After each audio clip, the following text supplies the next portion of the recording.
or diagnosing your family members.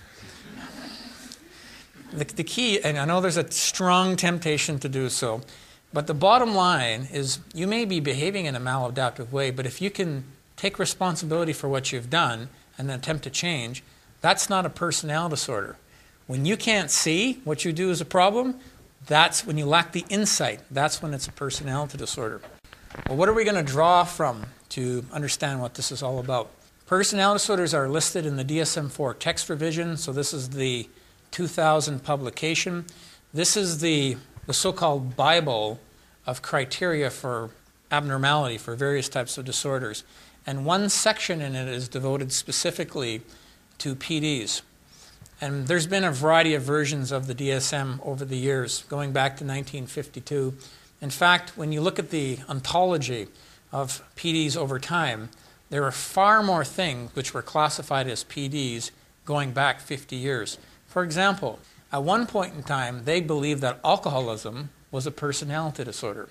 So that's how it was classified. Of course, today we see it as a substance-related issue. And so we're going to take a look at the ones that we see in the current version. The DSM, as it's currently structured, in particular for PDs, is in a polythetic format. What does this mean, a polythetic format, in contrast to a monothetic format? So when we look at PDs, there's either 7, 8, or 9 criteria for all the 10 major classifications.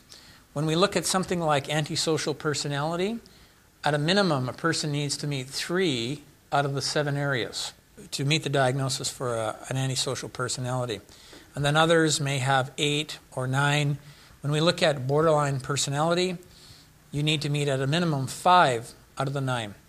So if you think of all the possible permutations of 5 out of 9, you're looking at 256 varieties of borderline personality. So it's quite you find that the display is quite heterogeneous. No two individuals will be the same. So what are the personality disorders? What are we dealing with here? Personality disorders are grouped by clusters. The first cluster is schizoid, paranoid, and schizotypal. If these are not making a whole lot of sense to you, they will, because we're going to be talking about the features of each in a bit. So schizoid, paranoid, and schizotypal is cluster A. These are individuals that kind of present as odd or eccentric. The next cluster, or cluster B, these are individuals that present as either narcissistic, histrionic, borderline, or antisocial. What all 4 of these categories have in common is there's an element of behavior being erratic or dramatic in some way.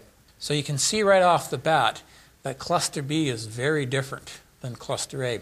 Finally, we've got cluster C, which will be the avoidant, compulsive, and dependent personalities.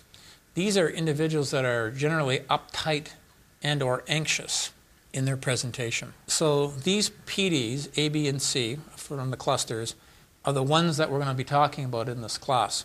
We could add in one more personality disorder category here. And if we did, what would it be? It's technically not even really a category. So one more you could add in here as a miscellaneous category is PD-NOS, or personality disorder not otherwise specified. And so what does that mean?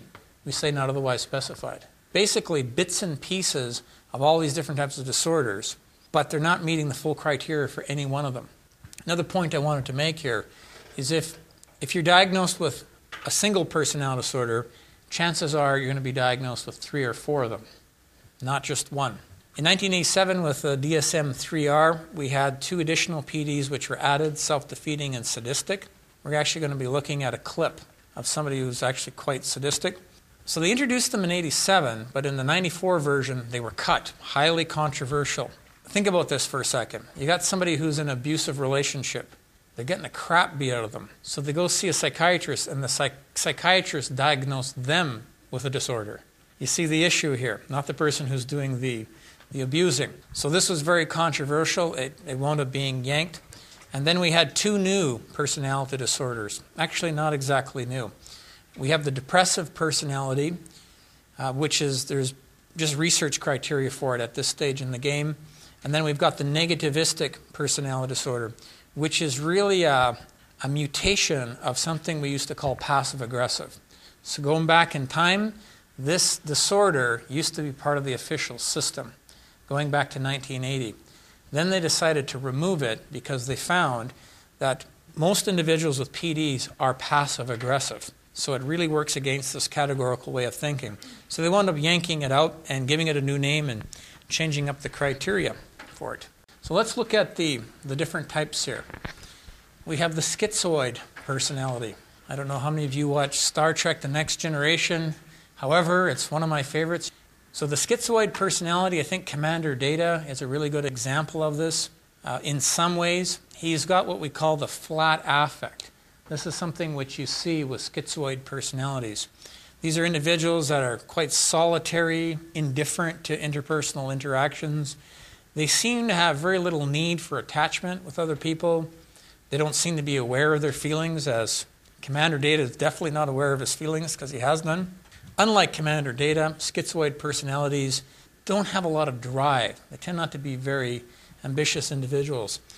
These are the types of individuals who you begin to see them. They're in their mid-30s. They're in their 40s.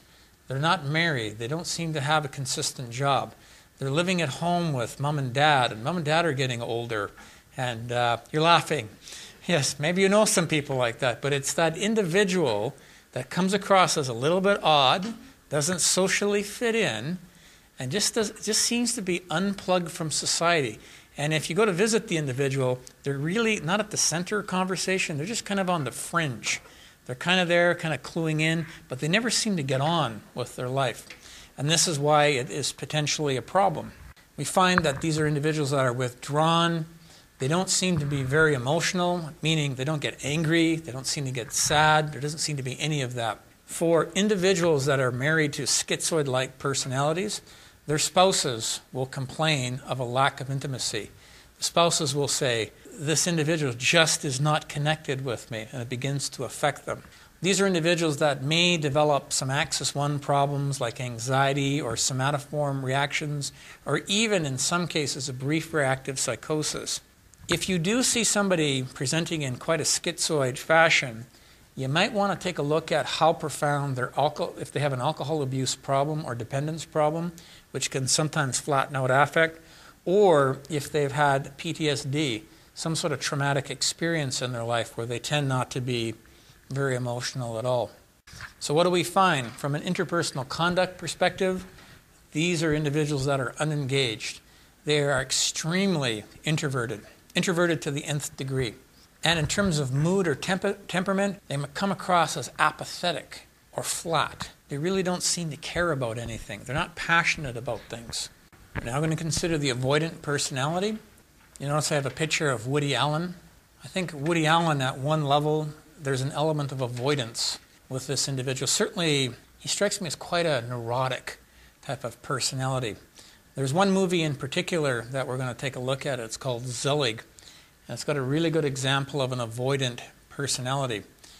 It's actually quite funny as well, so hopefully you guys will enjoy this. These personalities are hesitant. Self-consciousness is one of the prominent things we see in the presentation.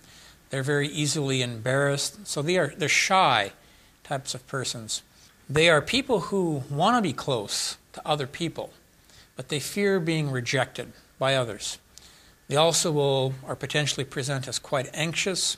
Their beliefs about themselves, they see themselves as inept, inferior, unappealing, lonely, even though at one level they may be very intelligent individuals. They just don't perceive themselves to be that way. These are also individuals that have a lot of difficulty with trust. So it's not paranoia, but they have difficulty engaging individuals. They're caught in this dilemma. At one level, they want to really connect with somebody, and at one level, they just can't seem to make that connection. So you see the difference between a schizoid and an avoidant. Schizoid don't care. An avoidant individual wants to connect with somebody else. What else can we say about avoidant personalities? Very sensitive to evaluation, hypersensitive to evaluation. You can imagine what this would be like being on a job where you are evaluated on a regular basis. I've worked with clients with this as a problem. They have difficulty keeping jobs.